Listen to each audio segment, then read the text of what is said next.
Okay, so I don't think I've talked about this before, but I wanted to talk about how I originally found out that I was trans. Now bear with me because this is going to be a bit of a long one. So like with most things in my life, everything originates from dance. As it turns out, for about 12 years of my life and most of my childhood, I grew up in the dance world. Sure, I would practice a bunch of styles, but I was primarily doing ballet. I know, I look like such a ballerina right now. And before I get too far into it, let me just say that as an art form, it can be beautiful. But unfortunately, at least in my experience, the closer you would get to being a professional dancer, the more toxic and openly abusive the dance world could be. Not to mention the very rigid and set in stone gender roles.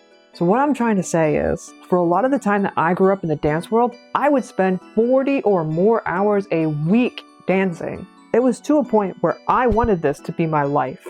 The dance world gave me no time, no energy, and no space to really truly figure out who I was. And for 11 of those 12 years, I was in a place so openly hostile towards me that I couldn't even begin to fathom working on myself. I was more focused on being put down like a dog every single day. And again, that's not to say that I didn't have positive experiences in dance. In fact, the very last year that I was in dance was a much more positive experience for me. But I still hadn't given myself time or the proper self-worth to really truly figure myself out. In fact, it was so bad that at its worst, I was on the brink of ending it all multiple times due to the conditions that I was under. But I promise there is a light at the end of this tunnel, but I still have a lot of story to get through. So if you're interested in hearing the rest of my story, make sure to comment and let me know, because I'm not going to continue this series if you haven't shown me that you're interested in it, especially since I'm really putting myself out there and putting myself in a vulnerable position. So again, comment and follow or subscribe